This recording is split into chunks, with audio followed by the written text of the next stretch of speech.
Good morning, good afternoon, and welcome to this webinar, The Tangibles. This webinar is a follow-up from a series of webinars we did last year, roughly at the same time, just to see how things have evolved, how things have progressed. And today, we'll be having a focus on Asia and Middle East. Just before I get into the detail, for your information, this video is being recorded. And also there's a question box. And at the end, we'll try to take some questions. If we don't have time, we'll answer those questions to you in writing. So what's happened since last year? Well, 5 things I just want to share with you at a very high level. So first of all, I guess maybe you saw a video that I recorded a couple of months ago that's posted on iataretailing.org. And it just shows that there's been a great momentum on the journey to modern airline retailing that was displayed during our symposium in Chicago end of October, where we saw quite a lot of activity, examples of value creation, etc. Another thing that's kind of evolved in the last 12 months is that NDC, there's definitely momentum in NDC. It's at a point of no return, but what's really important for everybody is just a step towards the end vision of 100% offers and orders, because that's the only way to true customer centricity. And that's the only way for airlines to adopt typical retailing capabilities. And this is also important because NDC actually is designed to work with orders, not with tickets and P&Rs. So really understanding that NDC is just a part of a journey, whereas the airlines who embarked on this journey quite a few years ago, the end goal with NDC. So this perspective is different, and I'll come back to that. And by the way, one really important thing as well, this journey is not just about technology. And our panelists refer to this. If you don't get the people and the process part right, you ain't going to succeed. And this is something that can too often be forgotten. Another item I want to share with you is the consortium. You can find all the information on the consortium on our website, IATA Retailing Consortium. But in the last 12 months, it's delivered quite a few things, amongst which a business case for those who want to embark on this journey. An IT reference architecture describes the main modules in offer management, order management, finance management, etc. This has been actually adopted as a recommended practice by the IATA conference in October last year. IT transition pathways, how to transition to the end vision, and a few more. And actually just 2 days ago, we released another document called Procurement Considerations for a Retailing Platform for 100% offers and orders. This is for airlines to use when they engage with their tech providers to find the right partner or partners in their journey. So it's definitely worth looking at. And one last thing that's changed since last year, it's a detail for some, it's important for others, but even within IATA, we've changed, or we're changing. There's lots of other change happening, but one thing we've done is we've brought together distribution and payment, because we're seeing that in this journey, distribution, payment, and settlement have to be joined together. And this is what most of the leading airlines are starting to do as well. So that's the industry update. Changes here. NDC is going to happen, but it's just one step towards this end goal. And leading airlines and tech providers have definitely begun their journey. But the starting point, also, what's important, what's changed, is that I referred to it earlier. The starting point is no longer NDC, and what we recommend to airlines and even the tech providers, and everyone gets it now. Whatever your journey is going to be, think about the end vision first, the full end vision of 100% offers and orders. And then each airline will decide on their own pathway based on their own priorities. Because although it's an industry journey, value creation is going to look different from one airline to the next, hence different strategies. And this is what we're going to talk about with our guests today. And I'm really pleased to have my guests. If they could join me on the screen, that would be fantastic. Oops, here we go. Here we go, I can see Satya, who's just joined, Brian and Rita. So let me introduce these gentlemen. Some of you know, some of you don't know. Dr. Satya Ramaswamy, Chief Digital and Technology Officer from Air India. Satya, nice to have you. And thanks for joining us at 4 o'clock in the morning, Satya. Appreciate it. Yes. Nice to meet you. Rita Alawati, Acting Vice President Digital at Oman Air. Rita, welcome. Thank you very much, Yannick. Thank you. And Brian Coe, Divisional Vice President, E-Commerce and Distribution at Singapore Airlines. Now, ladies and gentlemen, you may recall that last year, Brian Coe was on a webinar with us. However, for technical reasons, we could not see Brian, we could only hear Brian. So today you have the privilege of seeing Brian and being able to hear his voice as well as see him. So welcome, gentlemen. Let me just kick off, and actually I'm going to kick off with you, Brian. You're the old kid on the block here. You were here with us yesterday. You've been part of this journey for quite a while. And could you just remind us, please, of the strategy of Singapore Airlines to date when it comes to retailing? I really want to stick to what we're doing today, but gentlemen, we'll talk about offers and orders, the end vision a bit later. But right now, Brian, where are you on your journey to retailing?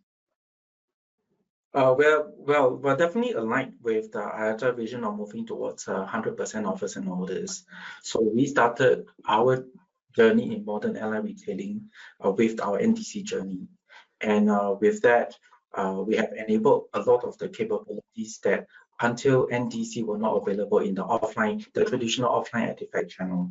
So today we are able to sell seats and bags through our NDC. We have implemented continuous pricing. Yeah, so we are able to put a lot of new content into the NDC technology that Edifact could never have allowed us to. So this has led to very significant reduction in our unit costs. For example, in our distribution unit costs, it has also increased our ancillary revenue that the company is earning. Yeah, so these are just some of the examples of the things that we have done. In addition, because in NDC, airlines control the offer that goes out to the customers, we're able to personalize offerings based on the data that is sent to us. So one example that I frequently quote is that we sell paid seats, right? But for our loyalty customers, we want to give them these seats for free. And in the past, many customers will book with a GDS screen or with a travel agent, and then they come to our website to do these selections. But now these capabilities are enabled in the NDC channel as well, allowing the travel agent to do the full servicing in one place. So this is just another example of what NDC has done for us. Thanks, Yannick. That's great. Brian, is there anything you can share in terms of these benefits? I know sometimes it's very sensitive, but is there anything you can share in terms of the distribution cost-saving benefits, where they come from, and a number, a ballpark number, and also the increase in ancillaries? You're talking about seats and bags. Wow, in terms of ancillary revenue, in the last year, we saw a 200% increase. Well, I won't quote specific figures, but we saw a 200% increase. Yeah, but in terms of where the distribution cost savings is coming from two fronts. One is, airlines go out and renegotiate your distribution contracts, which we do as well. That's one part of savings. The other part is more of a cost recovery, because we believe we have a mature NDC pipe, and therefore we want to encourage adoption. And one of the strategies that we have put in place is to have a surcharge in the Edifact distribution channel on a per ticket basis. So that helps us with the cost recovery front. Yeah, I would say that our distribution costs have significantly lowered. Yeah, and it's in the multitudes of tens of millions. Yeah, thanks. Okay. Thank you very much for that, Brian. Just before I move on to Rita, one last question. In the last 12 months, have things accelerated, slowed down, or gone at the same pace? And where is your penetration today, if you can share that? We have doubled our penetration in the last 12 months. Wow. And because of two main reasons. Number one, we continue to invest in our NDC technology and to solve more use cases. So we believe NDC is a continuous journey, where most airlines start with a prime booking flow, and then you start to do servicing, or you enable ancillaries. Every airline has a different strategy, but for us, we have been in this journey for the last 5 to 6 years, and we accelerated our NDC build during COVID, so that when we came out of COVID, we were already able to go out and engage with our trade partners to make sure that we have a very mature and usable pipe. So given that we believe we have a very mature NDC pipe and the technology that's ready to be used, we therefore implemented some further strategies. We increased actually our surcharge, and we also removed some content from Edifact. Yeah, so our lowest fare family, equivalent to like 2 RBDs, has been removed from Edifact channel. Yeah, and that has definitely helped with the adoption curve. Yeah, so we've seen adoption double, and maybe just to extrapolate, we expect we are not at 50%, I'll be very honest, but we expect to cross that in this coming year. And how we are going to do that is to enable even more use cases, especially the corporate ones. Yeah, so we are enabling waitlist functionalities that we don't have today. We hope to have that in the next 2 or 4 weeks. And then we are working on some of the advanced servicing capabilities, such as your open ticket flows. Yeah, so we believe this will help solve some of the corporate use cases that we have not yet solved. And that will hopefully significantly increase my pen rate in the coming year. Great, thank you. Thanks for that overview, Brian. Looks like it's going pretty well. And as you say, you've got kind of 5 years under the belt. Now, after I've spoken to Rita, we'll come to Satya, and it'll be interesting to see how he feels as kind of a new joiner in this. But let's move to Oman Air with Rita. So, Rita, how's it going for Oman Air? Last year, actually, we had Umesh Shiva, who's no longer in the company, but I know you guys have been working together very well for a long time, and you've taken this over for now, Rita. So, please, can you tell us what's the status with Oman Air? Thank you very much. Yes. I've been working over the past, I think, like it's coming to a couple of years now with our commercial colleagues. So I come from the IT organization, and the last year and so, and especially the last 6 months, were about mostly rebuilding our NDC capabilities, investing in technology, trying to bring in the missing features. And it's been all, behind the curtains, but it's been very hard work. It's been coming along, and we are, like maybe a couple of months away from seeing the fruits of that immediately. So for us, we've been doing well since we started this journey, especially in our strong markets, our home market of Oman, as well as India, where we have a lot of presence. But in other markets, the penetration has been limited, and we are trying to build the capabilities and the strategy to basically start, bringing in more penetration to the European and the APAC markets. Yeah. So Rita, just sorry to interrupt you, but what are the challenges that you were saying? You were explaining to me that there are some challenges in your implementation as it stands today. What are those challenges you're seeing? So what we've seen, like in our home market and in the Indian market, where we've had a lot of the good progress, I think we've reached a level where it's no longer the adaptation. People don't like before challenge the concept of NDC, but it's especially the servicing capabilities that are limited versus what people are used to in the old distribution, the GDS world, and the resistance sometimes even starts with your own team, that I'm gonna promote NDC, I'm gonna increase the adoption of NDC, but it can't do exchange for these use cases, or it can't do refunds for these use cases, and things like that. So it's really the devil in the details. It's getting everybody to trust that this is the product of tomorrow, that it's gonna because it's a journey which is just past its infancy maybe, and therefore things are coming up. The roadmap is evolving. So these details, these tiny things, have been the challenges, not the bigger picture, but the minor details. And this is what we've been working to basically try to bring. And Rita, where are you today on your NDC penetration? Is it single digit? Is it double digit? Is it triple digit? Right. So we are. Let's just say that we are. I know that some of the major European organizations has been starting from 20% and above. Let's say we are just halfway there at the moment, with more in our home markets and big markets, and we are getting there. But our ambitions are like very high, and we want to see a very good acceleration in the upcoming 12 to 16 months. Okay, but to date, Rita, so this current penetration you have, I think you said it's a lot mostly domestic in India. How has that happened? What have you done strategically? So I think like a couple of things. One is that with the ability, with the cost benefit that the platform brings in, we were able to give some of that back to the travel agents, to the customers, as exclusive offers that they can avail only on that platform, as well as our .com. And as Brian was saying, we can couple that with a few ancillary and bundle offerings, which basically encourage. We've done some like exclusive contents, which has helped bring in a lot of these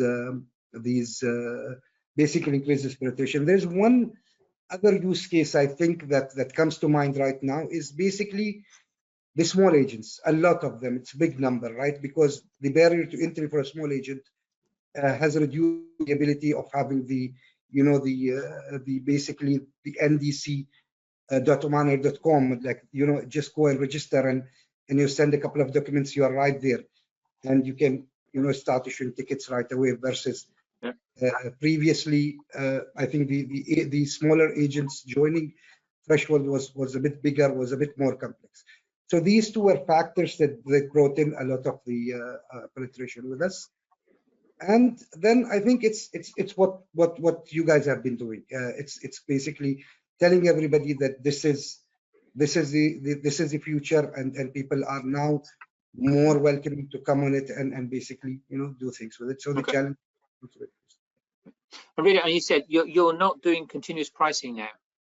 No, we are not. This is something that is in the cooking at the moment. So as you might have been all hearing, Oman Air is basically transforming its business, and we are looking at all aspects of our business.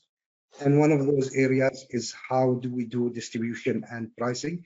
So I don't have anything concrete on that plan, but this is something that we were very, very seriously looking at the moment. Right. Thank you, Rita. So Satya, let's move over to you now. You're I was going to say, in this world, you're the new kid on the block, but from what I understand, you've done way more than just a lot of things before you joined this industry. So I think it'd be good if you could just give it a little bit of background about yourself and Air India, because you're undergoing a massive transformation as well, and a lot of new things happening. So Satya, can you just give us a bit of a heads up on that? Absolutely, Yannick. First of all, thank you for this opportunity to be part of this webinar. So Air India is India's flag carrier with almost a 92-year history.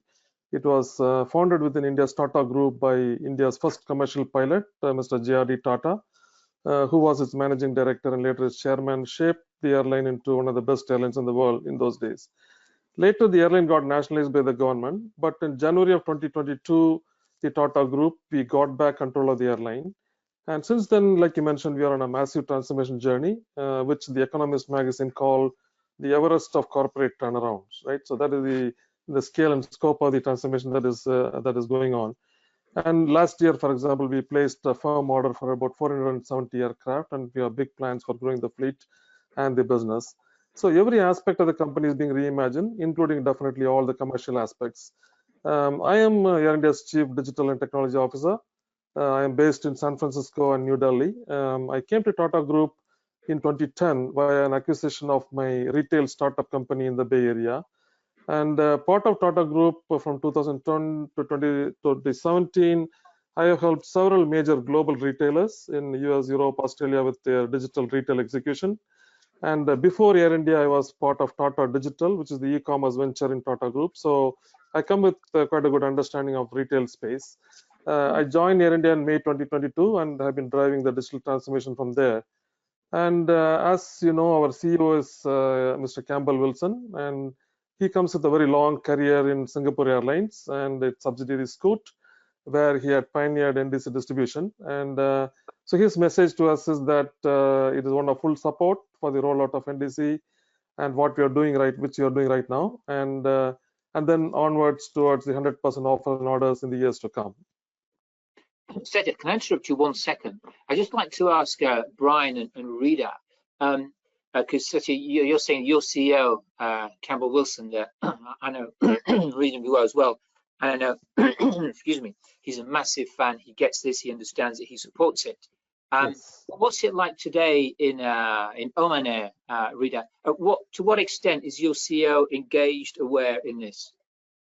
Absolutely. I mean, we've been, I think it's the highlight of what our CEO is asking from us is basically accelerate. Where are we? When are we going to get into the remaining markets? When are we going to double our penetration? So the highest attention of the CEO when it comes to commercial in Oman Air is NDC as well as .com. So definitely something that in today's world, CEOs have a very a big focus on. That's great. And of course, the reason I ask is because it's obvious, you could say it's common sense, but the CEO has to be involved in this journey. Otherwise, it ain't going to happen because of the implications, costs, change, etc. Brian, what's it like in Singapore Airlines now that Campbell's moved on? It's similar. And I will go back to the time during COVID where all airlines were staffed of cash. And Singapore Airlines actually set up a transformation office to kind of decide across the companies what were the things, what were the projects, what were the initiatives, the business initiatives that we will continue to invest in during COVID when you have no cash. And amongst all the projects, NDC was identified as a transformative project that we will continue to invest and accelerate during COVID. This would have allowed us to come up with, so I mentioned coming out of COVID, being able to do many things because we spent the time during COVID, the downtime where there's little risk to build up our NDC pipe into its current maturity. Beyond that, in all the regional meetings we have in our sales officers out in the field overseas, this is a topic that's consistently on the agenda, and me and my team have been traveling around the globe just to educate everyone on what the topic is all about and how we're going to get the adoption and to get the value of NDC. So this is definitely one of the top most priority project in our commercial organization and in the company as well. Yeah. Great, that's cool. So back to you, Satya. So as I would imagine you've just done you've done your business case. So my question to you, Satya, is why is Air India into this? What's the business case around? Is it cost? Is it revenue? Is it customer centricity? What can you share with us? Absolutely. So NDC is a very important distribution strategy for us. And this is to the point where we are seriously looking at NDC to drive not just our indirect channels, but possibly one day our direct channel as well. So we are definitely looking at NDC to drive practically all our indirect channels, and that would include GDS, aggregators, the direct connector agent portal, the corporate SME portal, the group booking portal, and and as I mentioned earlier, even our .com one day, right, with the unified distribution framework and interface. And the business case essentially addresses both the revenue and the cost aspect, as well as intangibles such as the customer experience also, which can have an indirect impact on both the revenue and the cost angle. So the impact on the revenue, we believe, will come from better product differentiation, quicker time to market of new offerings that we could create, and by providing the richer content that makes the product attractive to customers. Other revenue levers, dynamic pricing is an example, revenue management levers like dynamic offers, all that makes or made possible by NDC. And obviously the cost is a very important factor as well, and clearly we expect it to help lower our distribution cost, the IT cost of distribution, the marketing and advertising cost, the customer support cost, and even lower payment cost via better payment fees and better payment choices. So I would say that the business case addresses both the revenue and cost across all the various factors that we just now talked about. No, great. You mentioned payments, Satya, so can you just share briefly how why do you talk about payment when you're talking about distribution? Yeah, because payment is as we all know, it's a very integral part of the whole commerce cycle, right? And at the end of the day, it is the moment of truth, and there is a cost to the payment, and there is a customer experience angle to the payment as well. Yeah. So if your payment system is well set up, it is flawless, and it is very easy for the customer, then really at the bottom of the funnel, you've done all the hard work, you've brought the customer to your property, and you're making a sale, and at that time of the payment, doesn't go through or gives a poor customer experience, then it is, you're losing the sale. So, having the payment mechanism set up right and the ability to orchestrate across multiple payment channels, all those things are important from both the cost of payment as well as the customer experience angle of payment. Both of them essentially have a big impact on both the revenue and the cost. Yeah, thanks, Satya. And Brian, I think I was talking earlier about even in IATA, we brought distribution payment together. And I gather, if I'm not mistaken, you look after payment as well? Yep, I do.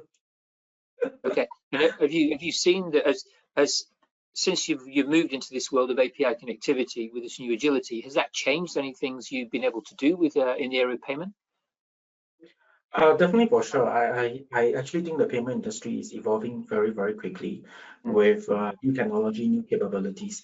We've gone from credit cards to APMs to wallet and now to account-to-account payment options.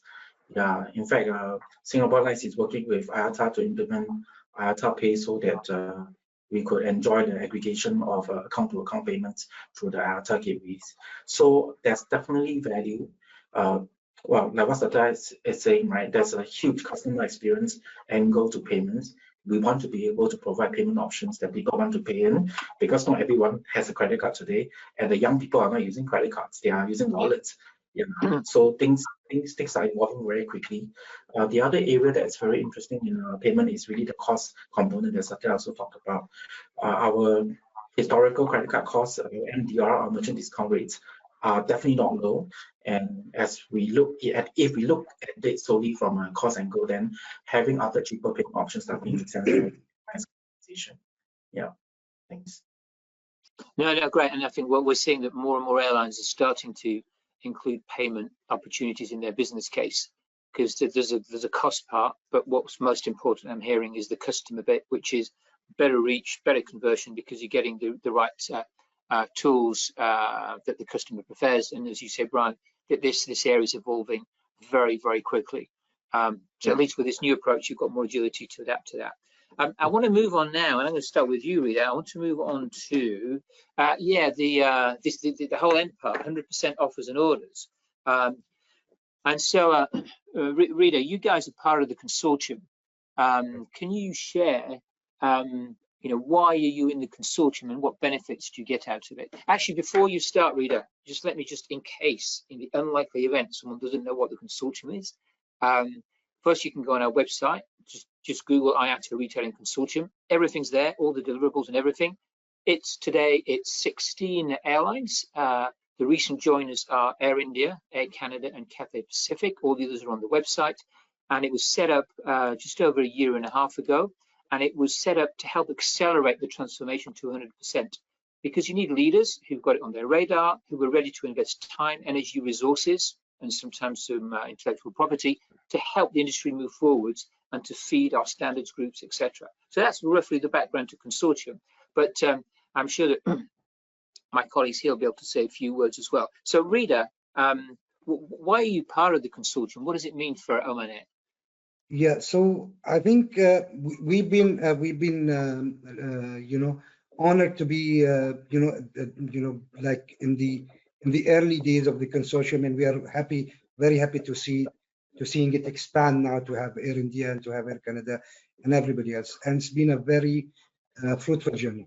We've joined because we believe that the future has started, and given our size, one would think that we're going to wait and see, but I think that people who wait and see will be left behind.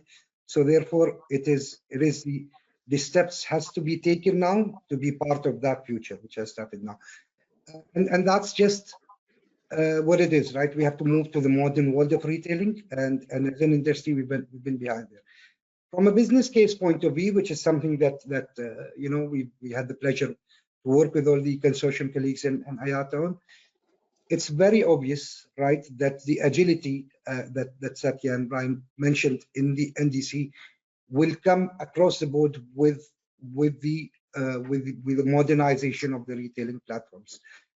And the cost elements, the very heavy cost and time to market are also gonna come with it. So I think our reason for joining was that we believe in that this is this road has started, and believe that that especially the leaders of the industry now are taking very serious steps. So we can't be left behind.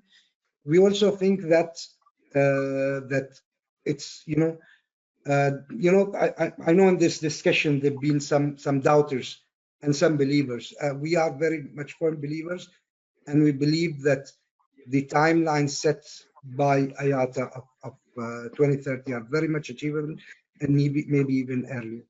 So so that's basically our reason for joining. Thanks a lot for that, Rita. Satya, when you embarked on this journey, as I was saying earlier, and I think it's the case for Air India, people embark now on the journey with the end vision, in the bigger picture, and then you have your own, the pace at which you're going to go. What is the timeline, and can you share the timeline for Air India? When will Air India have the first kind of offers and orders in place? Yeah, so it is an evolving roadmap, but all I can say is that NDC is only the start of the modern airline retailing journey, and the eventual end goal clearly is 100% offer and orders driven by one order, right? Yeah. And so, and the reason is that, we are in a massive transformation journey, and we are looking at every opportunity to increase revenue while optimizing our cost. And we are also looking at the landscape. I come from a retail background, and I look at, the current existing legacy infrastructure that we have, that, many of us have. And, it is clearly not the best fit from a customer experience perspective, from software systems perspective, revenue generation potential. So there is a sense of urgency, right, that we need to move on from here. But from our Tata Group perspective, Air India is part of the Tata Group, as I mentioned, and we have a variety of offerings, such as hotel, we have retail, which are all natural complements to the air transport business. And we also, would like our customers to have a seamless experience in consuming the wider Tata Group set of offerings. And on top of it, Air India Group has got the full service carrier Air India and the low cost carrier Air India Express. And purely looking at from a customer experience perspective, we would like our customers to have a seamless experience of, consuming both, the offering of the full service carrier and the low cost carrier. And the current way of doing interlining is not the optimal way, right? It is very difficult and cumbersome. And therefore, one order for us is a very natural solution. And we believe that we will take the first step very soon. We are, getting inputs from other, peer carriers, and as well as forming our opinion. And because of this urgent need to give a good customer experience across the full service in the low cost carrier, we believe we will be taking that step very soon, right? We are in the process of getting onto that journey as we speak. Okay, so just if I hear what I'm hearing is that the first concrete use case you see is full service, low cost, potentially between two of your airlines in your group, and that's something that could be your first use case basically pretty soon. Is that fair? Absolutely. We have a very, very solid use case that has the backing of our board and our chairman. So it is a very important use case that we want to work upon. And after that comes the interlining with other like-minded carriers, but we have an immediate use case that we want to go after right now. Fantastic. Just if you can give me a quick answer on this, and then I'll move to some questions I have. Brian, Singapore Airlines as well. So NDC was a priority. It looks like you're full speed ahead. You're very mature. Well, what about this end vision now? Because you started several years before, even before Oman Air. Are we going to see something on the horizon pretty soon then for in the area of order management for Singapore Airlines? Yes, we have maintained a very close watching brief on the technical landscapes and capabilities of vendors out there. In fact, during COVID, we also did an engineering study to assess what are the available options out there, and that has continued. I think our approach is that as we move towards 100% offers and orders, we will definitely realize all the value of NDC, which we had managed to incrementally realize that value as our NDC pipe became more mature. In terms of order management, we are adopting a very similar approach. We will unlock use case by use case. Yeah, I think I think we have a very similar use case from as Air India. We have a low-cost subsidiary called Scoot. Yeah, so this is also our number one use case that we're trying to solve, to allow order management interline between us and Scoot, so that we could present in one single offer segment in Scoot and a segment in Singapore Airlines. So that's something that we are working on. But the value of order management has many other aspects to it, such as interlining with, of course, all other carriers, the ability to work with partners outside of the travel ecosystem that today we cannot, because we have ETs and EMTs that they don't understand. There's with SaaS distribution, API distribution, we can unlock what we will call lean IT to be able to work with other synergistic IT partners, things like this. So there are many use cases that we have in our backlog. I mean, some we have more concrete use cases, some we don't, but we know the value is there. And of course, we simplify finance as well.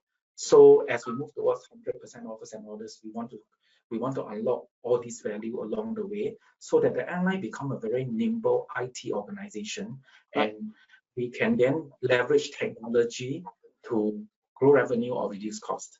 So is there anything, right? Is there anything concrete we'll see in the next 12 months in this area? We have not announced anything, but we are seriously looking at appointing someone to help us with one of the use cases. Okay, so I look for maybe at our symposium in Bangkok in October. We'll hear a lot more from Singapore Airlines on this topic. Just before I go into a couple of questions, actually, Satya, just to give me a brief answer. We heard Rita talk about the consortium, what was important for them. You've just joined the consortium.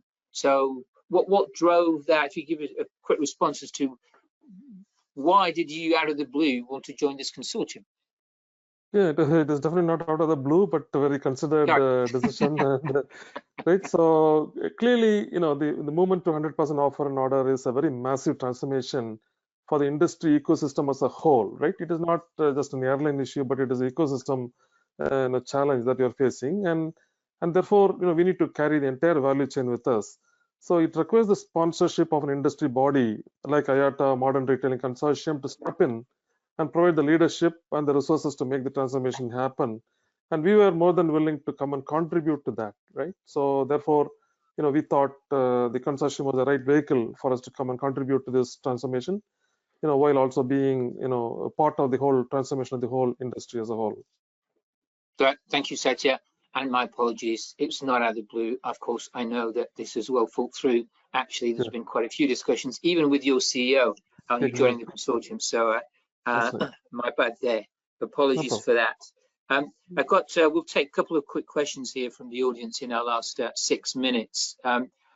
One, maybe you could answer this one, Rita, is from your experience, what are the limitations of NDC? What are the challenges you see with NDC?